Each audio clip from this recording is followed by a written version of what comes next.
Agent. Tricky assignment, but you did what had to be done. Yeah, you broke their spine. Nomad with BigBearAssassin. Nomad with BigBearAssassin.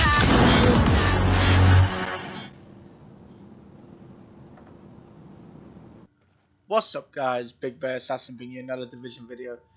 Today I'm bringing you my Falcon Lost solo PVE build, which I call the God Build. The reason why I call it a God Build, because it's Nomad. It basically gives you infinite lives. The chest piece has stam rolled onto it, with armor damage, EDR and ammo capacity. Now the reason why I have EDR on is because the grenaders can sometimes be very irritating by constantly staggering you, or let's say Falcon's lost, you get hit by the main cannon. Also that knocks off some of the damage. Plus even when you're doing like anything with cleaners and you're being burned, it takes less damage off you. Armor damage is very important to this build. That and damage to elites is very important to have everywhere you can possibly get it, to increase how quick and how strong your guns are and weapons towards the enemies. The mods of choice are Stam with damage to elites on.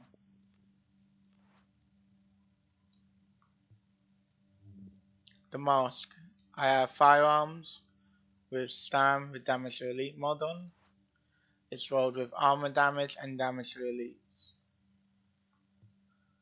This build is nowhere near fully optimized, but it could be so much stronger than what you've seen in the video. The knee pads roll to Stam, armor damage and damage to elites. The mods are Stam with damage to elites on, and first aid self heals. I am gonna put healing speed on for the box, but I just haven't actually found any. The backpack is firearms with stability, ammo capacity, electronics with damage to elites. Now the reason why I put one electronics mod on is so I can unlock determined on my gun, because I was a little bit off by 100, so this actually gives me enough to actually get what I need with 2 first aid self heal mods. It's crucial that you have damage to elites in every shot, so that's why I put this mod on with damage to elites. The extra 3% may not look like much, but it really does, it all adds up. Now the reason why I put stability on my backpack over critical hit damage or health I find a very useless, pointless thing to have unless it's Stam. But the critical hit damage, you only get like 8%, and that's not enough. Now if you go to an assault rifle or any type of weapon, the max stability you can have is about 13.5%, but the max critical hit damage is about 19%. So if I put the critical hit damage on this instead of on my backpack, so instead of 8% I'm getting 19%, and instead of 13% stability on my gun I can have 17%. I'm getting more critical hit damage and more stability for my weapon. So basically in turn I'm a lot more stronger. I'm hitting harder.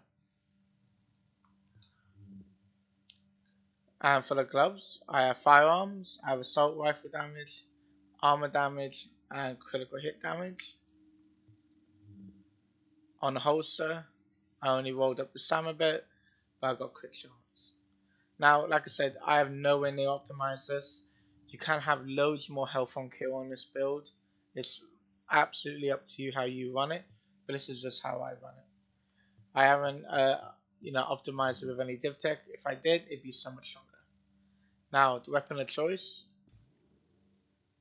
is a lightweight M4 with critical hit damage on the muzzle, stability, critical hit damage and range. Now the reason why I got 2 stabilities is because on Falcon Lost, instead of switching between sniper rifle and assault rifle, I could laser them from a lot further distance. So I got more stability, so I could keep my gun more stable. Magazine is magazine size, crit damage, rate of fire, and on the scope, headshot damage, crit chance. Now this gun here is full of Tatlink, and a Tatlink only. Now this is a very important weapon. This weapon here, it's the lower gear score, as you can see, it's 224. It's not the base 256 weapon, but it still has a high base damage. Now the reason why I chose this because a gear score below, which everyone should know by now, for the people that have been playing Division long enough, know that a gear score lower means lower requirements to unlock the actual talents on the weapons, such as firearms and electronics. So to unlock determined commanding, I needed, less firearms and electronics requirements. Otherwise, there's no way I'll be able to do this type of build. So I rolled determined on it, and commanding, and ferocious. Now ferocious gives you an extra 10% damage to elites, which goes in turn with the rest of the build. But the reason why commanding and determined are so important for the tackling build is for this. Every time you kill anything, you get 7.5% back on your cooldowns. So as you're killing stuff, NPCs, you're also knocking the cooldowns on your super. And commanding, which is really, really good talent since day one, it gives you 20% extra life on the tackling. So I kill an NPC, it extends by 20% in time I can use. So in turn, as you've seen in the video, I can literally mow through a whole ton of NPCs and keep it going to the point where I could even fill my tackling all the way back up. So then once the cooldown goes off, I can quickly pop another tackling, and so on and so forth. But for a lower gear score gun, it still hits at 19.4k base damage. You do not need to run the same type of gun as me. You can run any type of gun. You can run it in SMGs, assault rifles, sniper rifles, anything, it still works. I chose the tactical MK16 because it has a good base damage, it has pretty good recoil, and it also has pretty good RPM considering, and NPCs, it doesn't really matter about the RPM. I have headshot damage, critical hit damage, crit chance on the muzzle. Underbarrel has got stability, reload speed, crit damage. Magazine has magazine size, critical hit damage, rate of fire, and a scope, headshot damage, crit chance. Now this is my PVE character, so I don't have loads of mods on, so that's why my mods are all maxed out. The sidearm doesn't really matter on this build. This has determined on, but I barely use it because, like I said, I've got that for cooldowns. Now, for this build in order to work, if you don't know what Nomad does, I'll quickly show you. So, the 2-piece gives you 15% health on kill. The 3-piece gives you a self-heal. So you're constantly healing, it's like predatory. Path of the Nomad is the 4-piece, which is basically gives you an extra life once your health.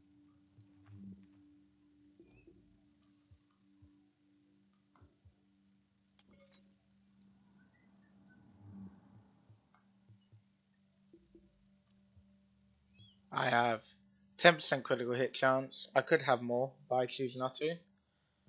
I have 68% critical hit damage. I have 98% headshot damage. My stability is at 31%. Now, the most important part of this build is 57% damage to elites alongside armor damage by 64.5%. Those two there, all that extra damage will add on to your gun, and when you hit them, you'll be hitting them for literally twice as hard as you usually would. Now the health on kill is very crucial for me because sometimes when I'm low health and obviously in the incursion it was a bit risky, the extra 25% really helped a lot. I try to not let my Nomad proc because I have very bad luck with Nomad, so I only ever procced once whenever I usually use it. Only once or twice have I ever had it proc more than once. Threat level obviously is a must to have on the negative side, minus 47%, so I use a suppressor instead of a muzzle. Otherwise, it will literally aggro the NPCs to hit harder and be more aggressive with you. I have 0 skill haste and 0 signature. Alright, that's it there.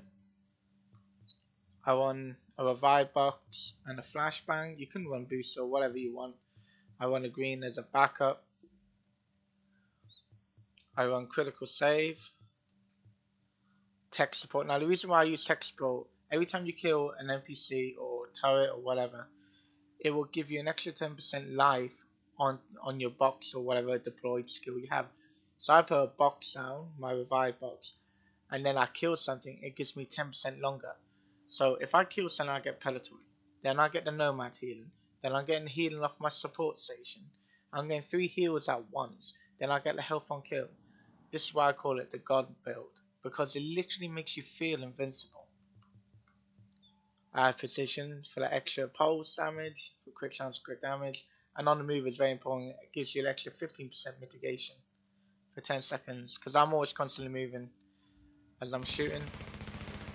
So when you get a kill or anything, you know, let's say I just killed one, boom, I got on the move, then you kill another one over there, boom, on the move again, keep moving. Do you know what I mean? So it's constant. If shotguns rush, you flashbang them and then you ADS.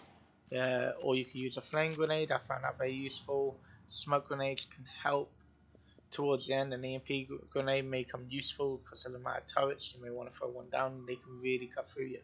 And that's the end of it. So if you guys and girls did enjoy this video, please hit that sub button. It's free to subscribe on YouTube. You can find me on Twitch streaming Monday to Friday. Hit that follow button on there. You can watch me live stream Division and countless other games on top. You can also jump in with me from time to time when there's open slots. Also, if you're new and you want to look for a community, you can look up the Big Bear Nation on Facebook. You can sign up there. You can come and join, mix, put up your own posts, put up some clips, you know, ask people for help. You know, you can play with other members of the Big Bear Nation. Type in Big Bear Nation on Facebook. I'll leave the link in the description below. Please leave a comment and a like as well. Let me know what you guys and girls think of the build. And yeah, catch you all later. Peace.